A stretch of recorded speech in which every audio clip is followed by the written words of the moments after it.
Now our spring is off. Put that also to the side, and you can see, oh, look who's down there. It is the valve seal. Hello.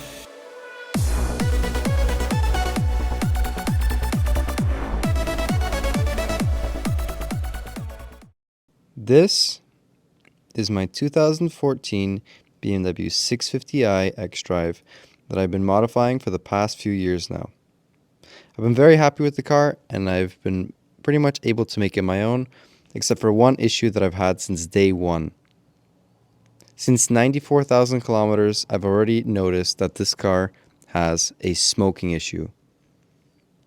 I've tried to remedy it with certain things, but it's never been the correct fix, and today we're finally getting to the bottom of that. In case you missed it, in the last episode we tore this thing apart completely, and we're now at the stage where we can finally get to the root cause of the issue, and that is the valve stem seals. However, it's not just a matter of getting to these seals. First, we actually need to obtain a toolkit specifically designed to allow us to do this job in the car, because otherwise you can't do this, and BMW says that you need to take the engine out of the car.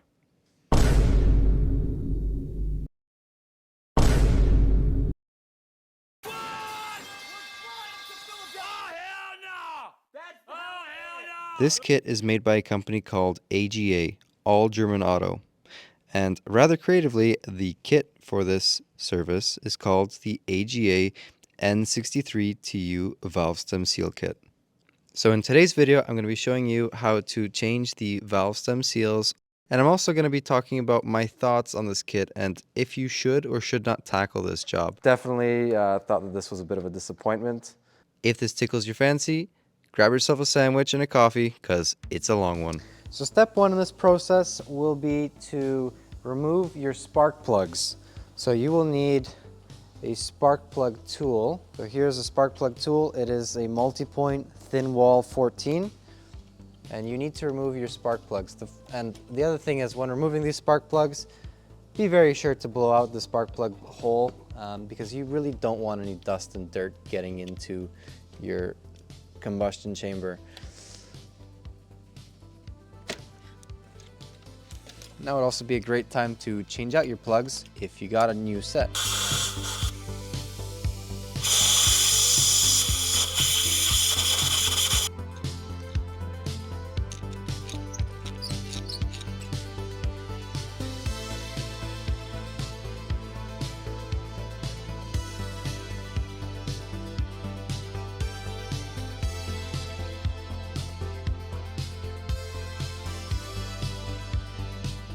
Okay, so now that the plugs are out, we got to put in the spark plug inserts into at least one of them.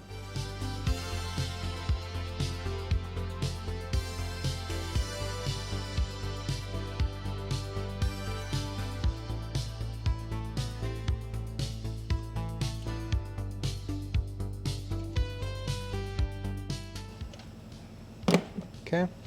And now we're going to take this guy here and we're going to determine which one is at TDC.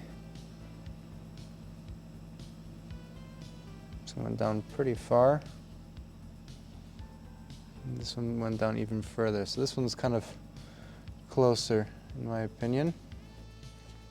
We are going to now turn over the engine by hand with a 27mm socket. That's one of these suckers on the crank bolt at the bottom.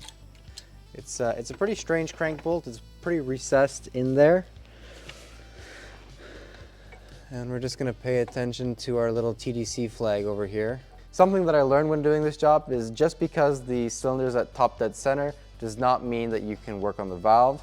You also need to look at the cam lobe. The cam lobe has to be in the upward position or away from the valve that you're doing. There's two positions that it can be in. It can be basically right in your way, or it can be totally out of your way. Of course, you want it totally out of your way to make your life easy. So now we're at top dead center for that cylinder, and why we want to do this? Gives us the least amount of chance for a valve to drop in and then get stuck inside the combustion chamber, requiring us to take the head off, which would be a terrible day. So now that we're at TDC on that cylinder, we're gonna pull this guy out. This is our indicator for later. We will need that. We're going to pull out the spark plug adapter. Okay. Put this back in the box. And we are going to thread in leak down tester tool. We need a way to block off the injector port and seal it somewhat, at least. So you take this guy in this one, and it doesn't exactly bottom out all the way. That's okay, that's how it's supposed to be.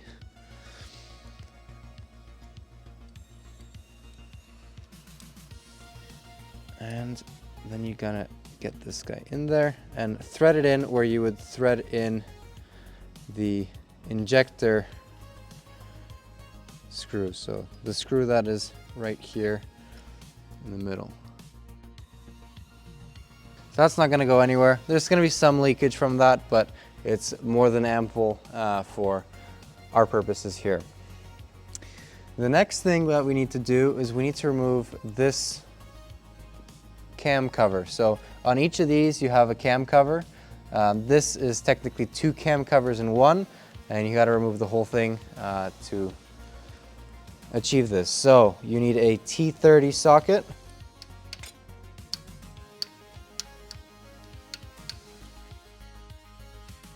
On each one, carefully put it to the side. And also mark the direction that this goes in.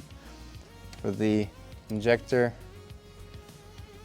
cap, you have this sort of cutout here at the bottom, not at the top. So that's a good thing to keep in mind. You can also mark them with arrows. I've marked the further back ones with arrows as well. And I think this one I did as well. Woohoo! That could have been a bad day. So for this kind of stuff, if something falls in, magnets, great help. The other thing is with the AGA toolkit, what is great about it is that they give you those sort of brushes and they go inside the oil drain ports, and then it prevents stuff from falling down into the oil sump. And now we're gonna pick this guy off, and some of the stuff may want to fall out. This contents inside may be excited. So we have a sort of roller bearing over here, so make sure you don't lose that. These are also marked, so you've got an up, and the reason for that is you got a cutout for that dowel. So you don't want to put it the wrong way around, because that will genuinely screw it up. So put this guy with the up sticking up, and then you get this exhaust doohickey.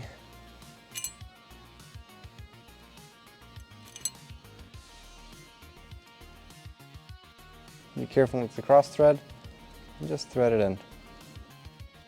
Feel this one's almost bottomed out. And these are all done the same regardless of it being back here with the single cam cap or the big cam cap for the high pressure fuel pump. Don't go too crazy. That's less than 10 Newton meters for sure, which is, by the way, the factory spec. And you just put this guy under, and then we thread it in.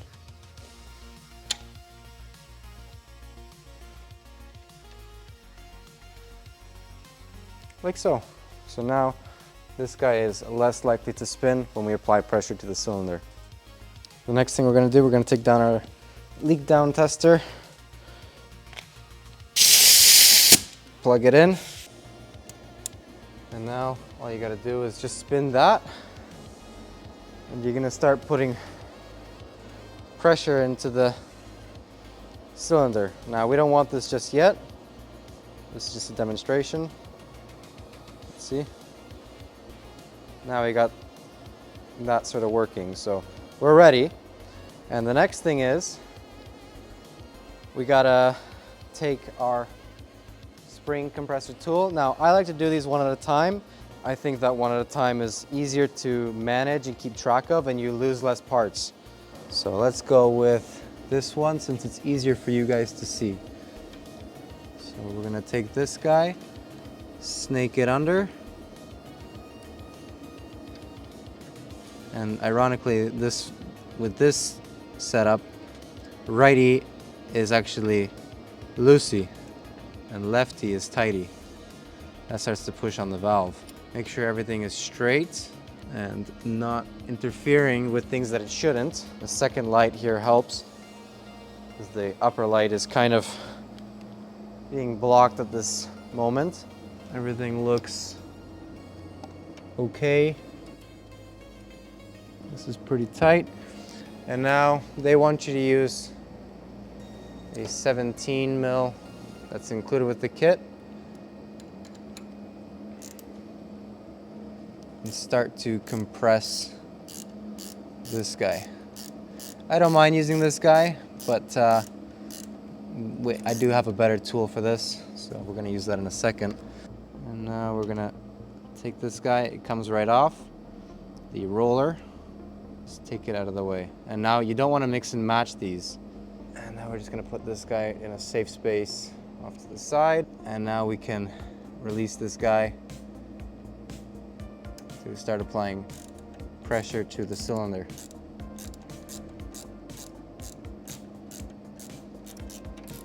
Okay, so we're loose. And now we take this. And you want to start doing the leak down. So once you're about 20%, that's decent.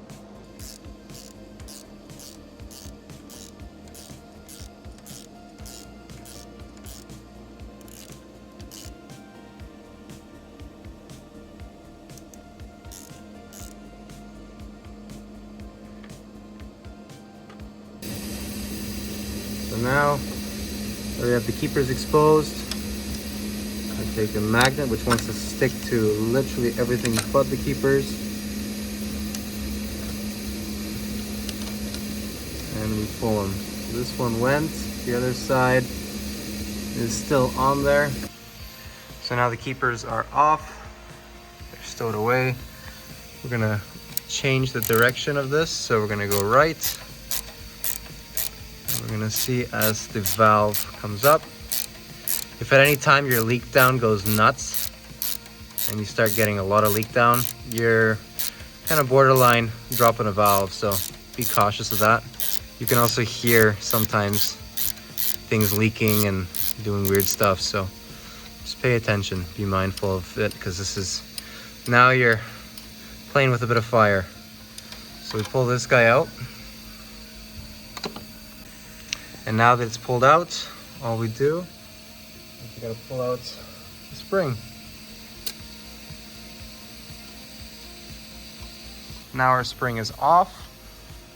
Put that also to the side, and you can see, oh, look who's down there. It is the valve seal.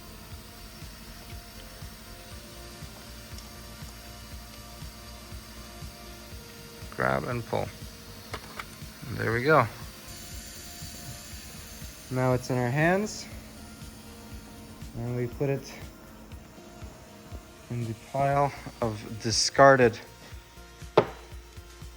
valve stem seals. So the AGA kit, you get this sort of metal sort of slide tool. You just lubricate it and then you push it up through the valve seal. And then you take your pliers, grab them, and go down there. Be very careful when you do this.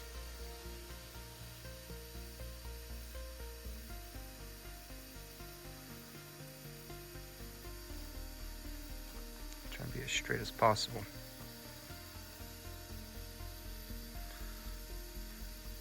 And you'll feel a distinct sort of click when you go up and down. So I felt that click.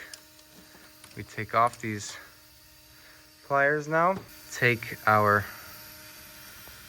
slider device off with the magnet and out. One thing of note when installing these springs, so there's only one side for this retainer guide to go, and that is the smaller side. There's two sort of sizes here. There's a small size and a big size. If you put in the big one, you're gonna have a ton of play. If you put in the small one, there's a little bit of play. And you can tell that which side's top and bottom. These stripes here on mine, they go to the bottom. So we're gonna install those now in the car.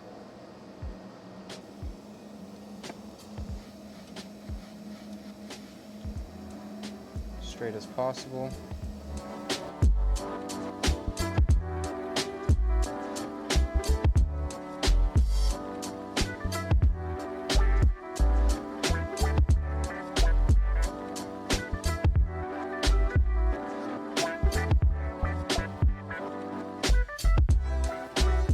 Now we can put the retainers on. And this part is particularly fun. You see here, it's wider at the bottom and thinner at the top. So the wide part goes down. And we're going to first take this pin. See this pin that comes up? We're gonna make sure that that's pushed up. Stretch this guy out. And we need to push in this thing here. Now I'm gonna have to take off my glove to show you guys what I'm doing. But take this guy, stretch it,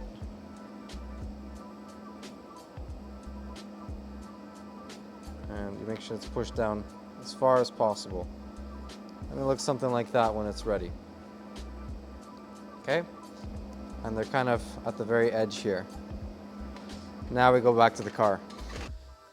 So now back at the car, we take our little valve keeper tool, and I'm just gonna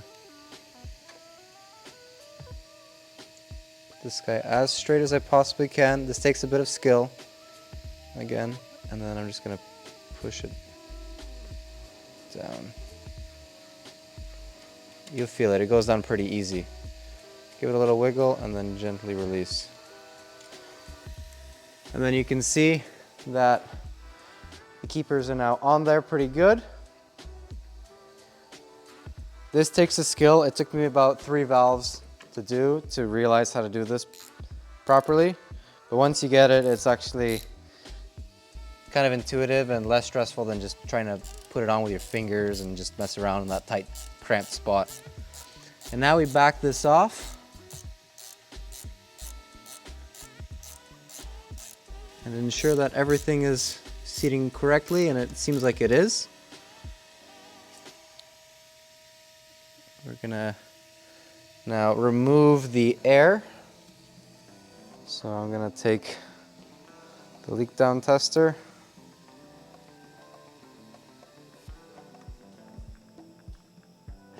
And we take our roller, we put our roller back on.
And that is one of your 32 valves done.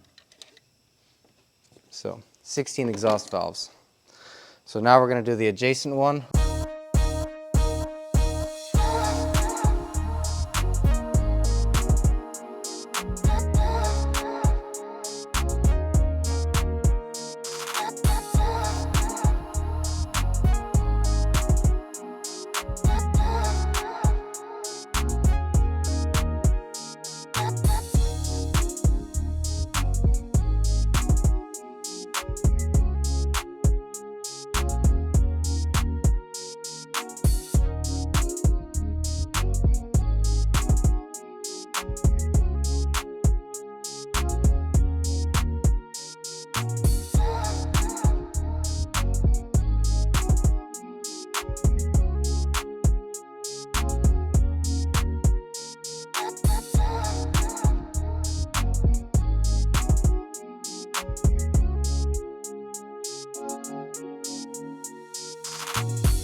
Another thing that you might have not considered when taking this job on is that you will need access to the underside of the car.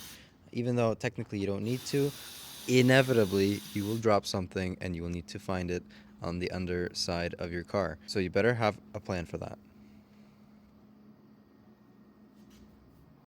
Once the exhaust valve stem seals were taken care of, it was then time to move to the intake valve stem seals, which on the N63TU are located lower down in the engine, where it's much more difficult to reach them. And to make matters more fun, you have to deal with the Valvetronic system, which is even lower than that, and the motor is the lowest point. Unlike other BMW V8 engines, where this motor was on top, this motor is located underneath the engine practically, and you can't really get to it from the bottom. You need to get to it from the top down, and you use this special tool provided by AGA to hold the tool in place and spin this massive wheel, and that gives you sort of leverage over that tiny little screw and all the resistance of that motor. There's one of these Valvetronic motors and shafts per bank. You can spin this two ways, and you need to spin this in the way that the teeth of the eccentric shaft look like this. Just like the exhaust cams, when you're setting TDC for the cylinder that you're working on, make sure that the intake cam that you're working on is facing in the direction where it's not going to bother your work. Once the Valvetronic motor is properly retracted and in the correct orientation so that it's not applying any tension on the springs, you can start to remove your first spring. A top tip for anyone doing this job, I would break the Valvetronic spring set screw first before installing that spring compressor tool. It just basically gets too tight in there to really break that screw free confidently, so just don't do it all the way out, right? Just do it part way. Make sure that these are resting properly.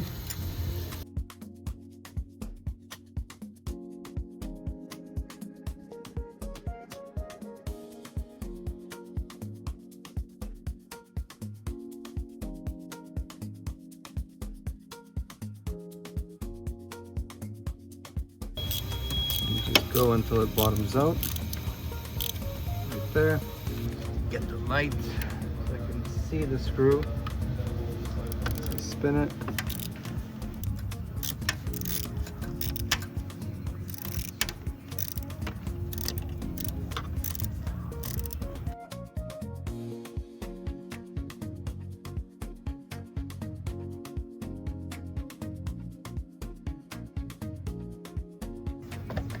What can make this a little bit easier is if you take these off, so I'm going to take those off now. Okay.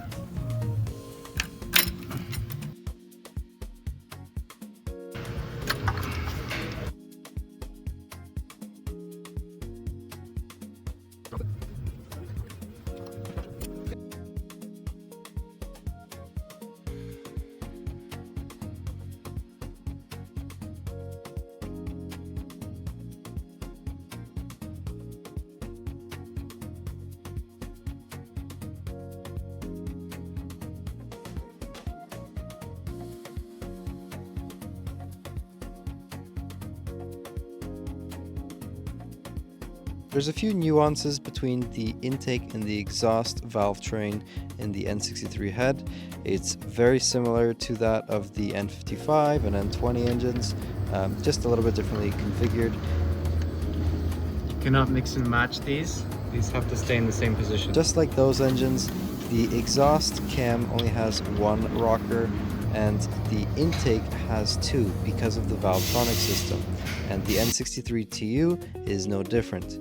So you have two sets of rockers to deal with the intake valves, just to add that little bit of extra spice in your already complicated life. I didn't get a really good B-roll shot of the guts of the head without the valve train in it, so here is a bit of footage from a different cylinder.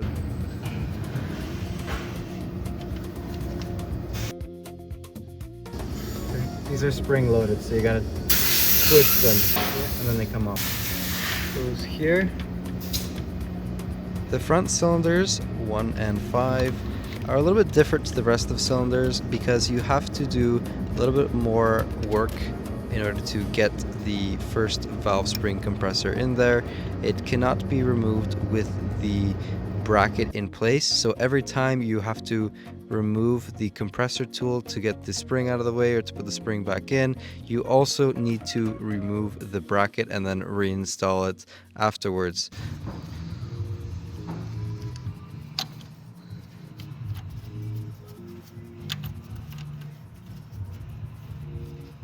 That locks us into place.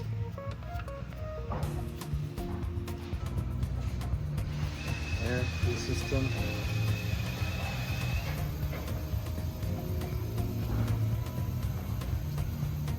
Alright.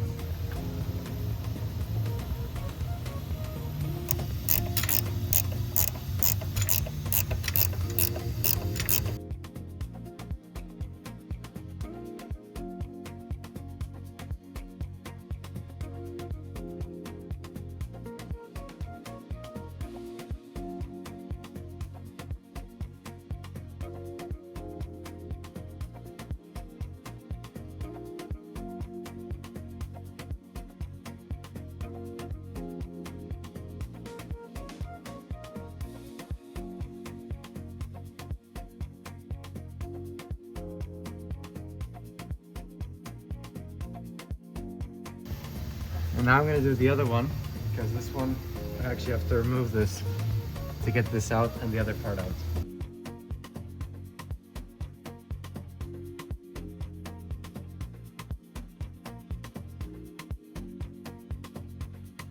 In this footage here, you can see me kind of struggling to get the proper tool on the spring compressor because there's some stuff on the side. You're going to need to learn how to remove the hoses on the side.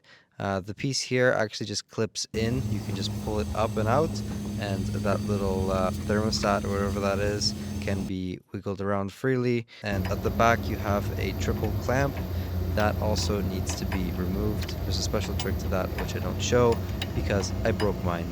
Good luck with that. They're not too expensive though if you do break them.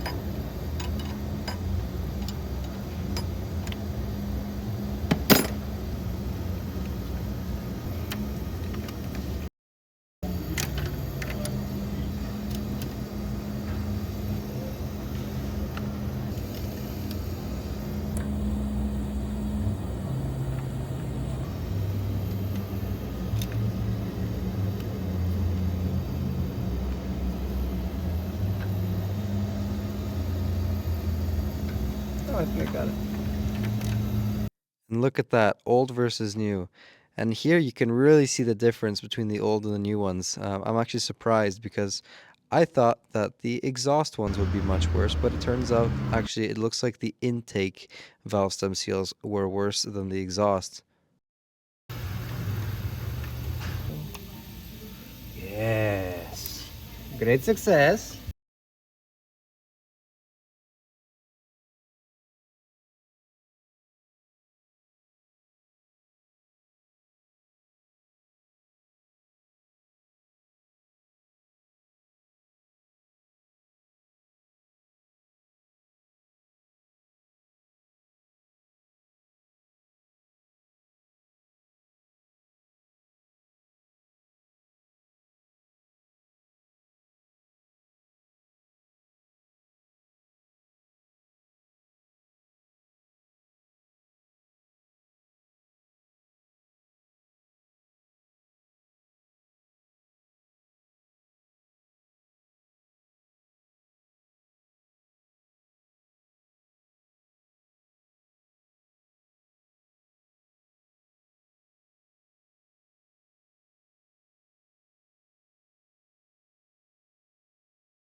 At first, I didn't really like the intake valve retainer tool because I didn't exactly understand how to use it.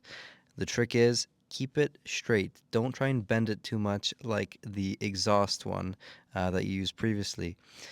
This is what happens when you use an exhaust tool on the intake tool. It doesn't work. Everything falls apart. So make sure you use the intake tool specifically for the intakes, and it makes your life a lot easier. You just got to know how to use it. It's spring loaded, and you need to keep it extremely straight. You can't have it at any sort of angle, really. Otherwise, it will just fall apart.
Ooh, maybe.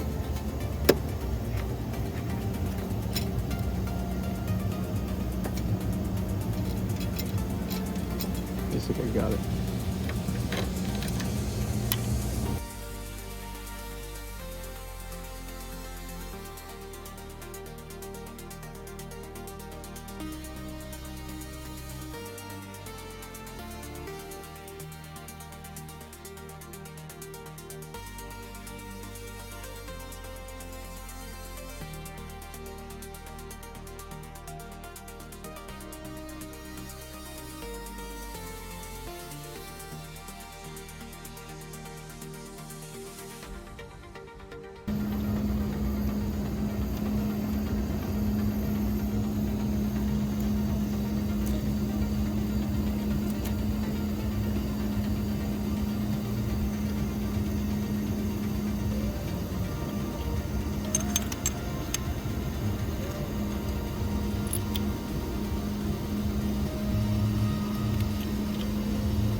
Okay, so now we got to reassemble everything so we can disconnect the air. And everything has to go back in the order that it came out of. There's two ways in which you can assemble or disassemble the intake valve train out of the head. And the way that you're going to want to do this kind of varies between each cylinder. The space around it kind of varies, and sometimes you have to put in the spring first and then the top rockers on afterwards. And sometimes you want to do the top rockers first, the little bracket there, and then slide that spring underneath it. This will vary from cylinder to cylinder. Either way is correct. It's just which way it can actually work in that particular cylinder. On this particular cylinder, you actually have to put in the spring first and then the rocker arms on top of the spring, and then you can put that little bracket in there. You can't do the bracket first and then slide the spring underneath it.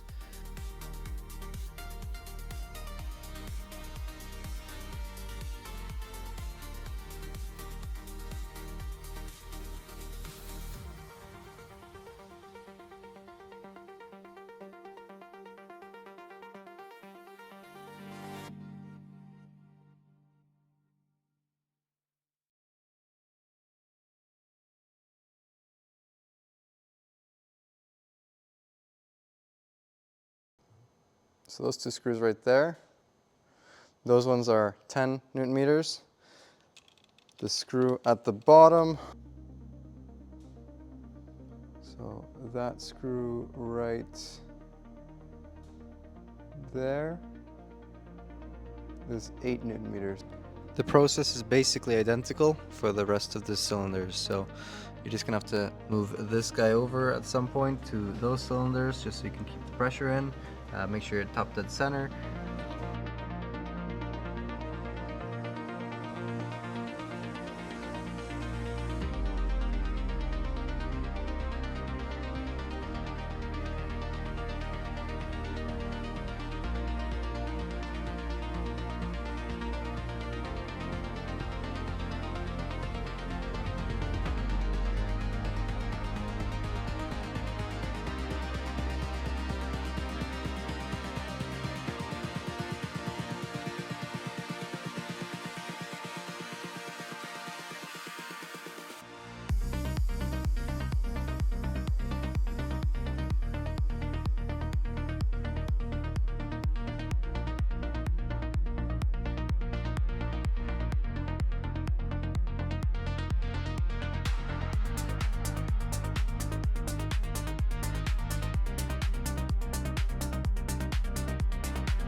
And just like that, we are finally complete with the valve stem seal replacement.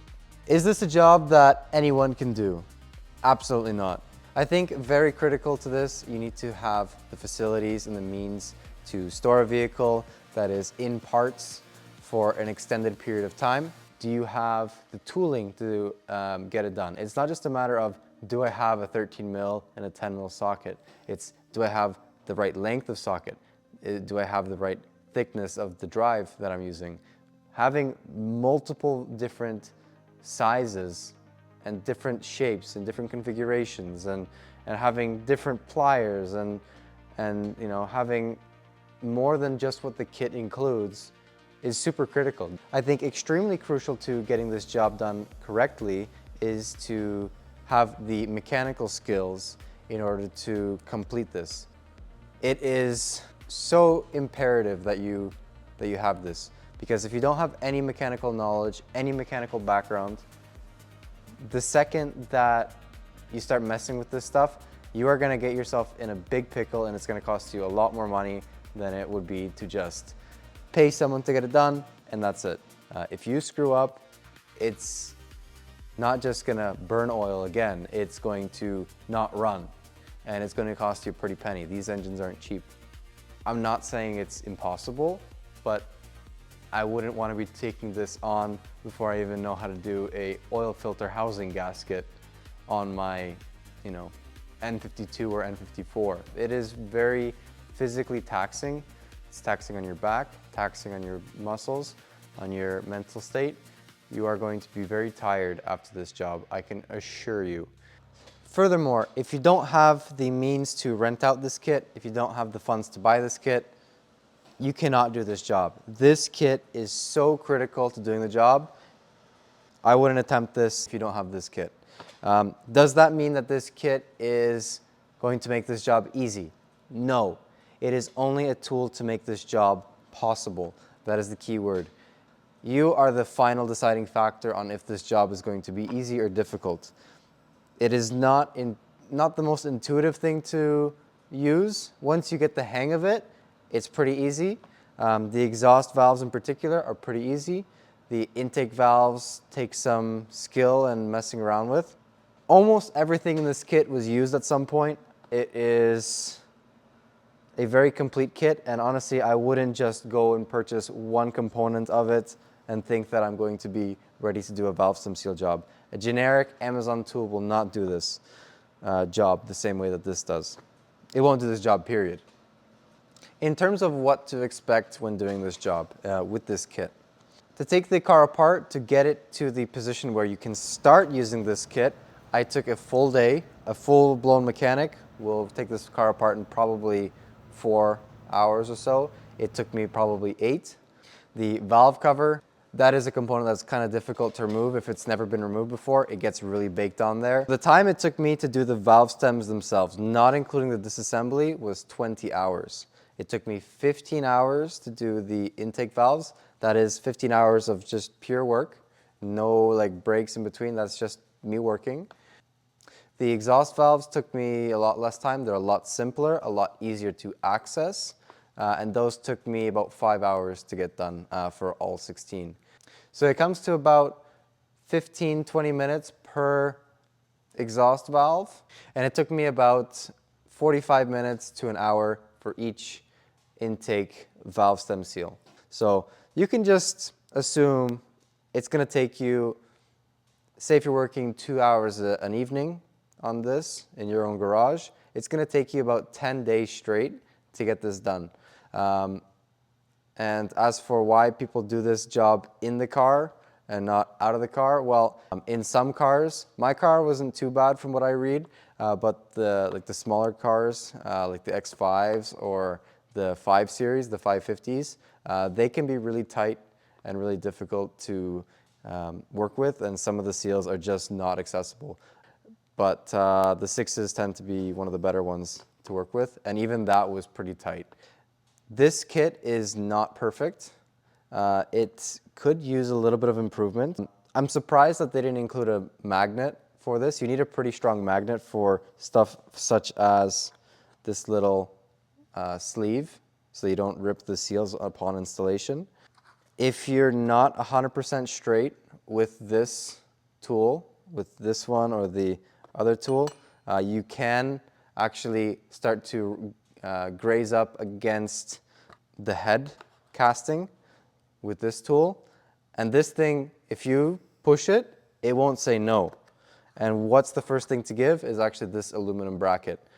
It does not take well to force being applied to it. It's only meant to compress a valve spring. If you get it crooked, you will bend this, and then you'll have a very hard time with the following valves or continuing on that valve. This thing will pop out and be pretty scary when it does that. It can be quite violent.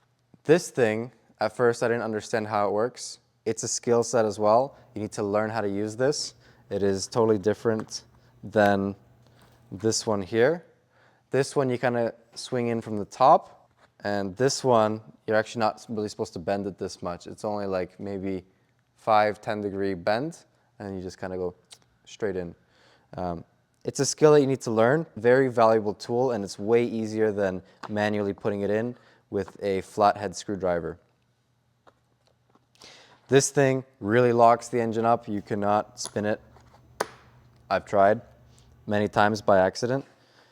This is a very ingenious tool, kind of complex looking and intimidating, but makes those springs very easy to compress. I do find that the screw at the bottom is kind of difficult to reach. While this tool was included, and it is a pretty good tool for the job, it isn't always the perfect tool for the job. Torquing down the bolts, it's not straight 100% of the time. It's a little too long sometimes. This guy here I found useless. I didn't really understand it. Maybe I just didn't have enough time with this. The fact that you have the straight pliers and the bent pliers, that definitely helps. I wish the pliers would be shorter. It would make it easier to grab at things that are around the intake ports, because you kind of have to guide these in and maneuver it, and then it kind of gets on there and you just barely grab onto the valve stem seal, and then you can kind of pull it out, and then you get the magnet. I would maybe suggest getting yourself an alternate set of valve stem seal pliers when you're doing this job. My final gripe with this kit was actually this guy here. I found that it was very difficult to use this tool and very difficult to retract the eccentric shaft motor.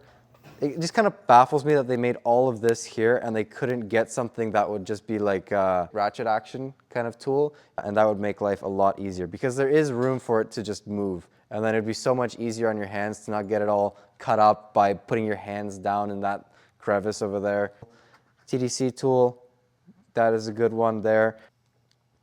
These brushes were fantastic. They saved me from losing the keepers a couple times. And furthermore, I would also use towels just around the area that you're working. It is much easier to get the keeper off of a towel if it does spring out than from the bottom of the car, or if it falls into the frame, or if it were to fall past these brushes. That would be terrible too. But finding it in the engine, it's still doable. It's just much easier if it's on a towel. I find that the kit was really useful. I wouldn't recommend doing this job without it, not even in the slightest. Don't think about it. It's you're going way over your head here, unless you've got the engine out of the car, and that's a different story. But in the car, you must have this tool. You cannot do it without it. And furthermore, on reviewing this kit, while I think that this kit could be improved, does it really matter? There's no other kit available to do so. So congrats on AGA, good job. You have an excellent kit. You thought of a lot of things, not everything, and your kit could still be improved. But I mean this in the best way. Thank you so much for making this kit, and it has it's saved my car, and it's been quite the experience using it. So thank you so much for that. Getting off that tangent now, thank you so much for tuning into this video. Thank you so much for watching. If you made it this far, good on you. It's a long, long, long video, I'm sure. It's been a long job, so go figure. And lots of thoughts on this. Please ask any questions down below. I'm here for you guys, and we'll catch you in the next video. Hopefully that's part 3 of this thing, where we're going to be assembling it. So stay tuned for that. Bye for now. I belong to you. Do just what you want.